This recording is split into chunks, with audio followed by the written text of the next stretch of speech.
Altså faktisk kan jeg meget godt lide den begrænsning, som et maleri er. Man har den her flade firkant, som man kan fylde ud.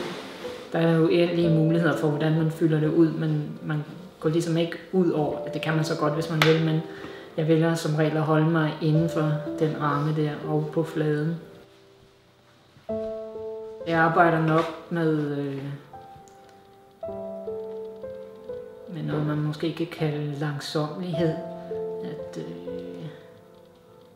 At hvis man skal have noget ud af mine malerier, så har man nok brug for at geare lidt ned og tage sig god tid til at kigge på det. For først, hvis man har travlt, så ser det nok bare rigtig kedeligt ud.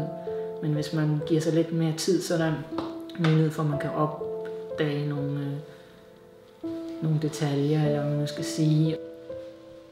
Jeg tror lidt, at det jeg arbejder med nu kommer fra en sådan meditativ erfaring. Jeg har mediteret i mange år, og jeg tror, de udspringer af det og afspejler også det, tror jeg. Og måske kan beskueren også opfange det på en eller anden måde.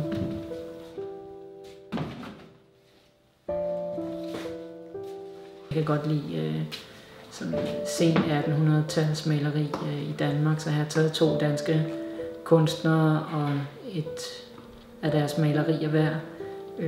Der blandt andet et rimelig kendt, et Christen Købke, Efterårsmorgen ved Sortedamssøen, hvor der går en mand langs med Sortedamssøen. Og så har jeg ligesom forsøgt at udkrystallisere den stemning, som er i maleriet, og taget alle detaljer væk, træer og buske og bredden og manden, og bare malet himlen.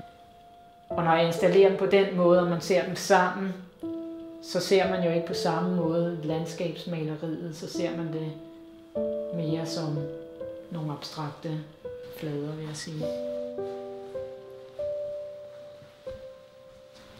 Maleriet bliver ligesom et vindue ind i et rum. Men når der ikke er flere detaljer, så synes jeg også, det i hvert fald i mine tanker ligger det ret tæt på en form for flademaleri, colorfield maleri. Altså man kan jo på samme måde sige, at i dag kan jeg ikke male det maleri, som Købke malede dengang. Det vil jo ikke have nogen relevans i en samtidskunstpraksis eller scene.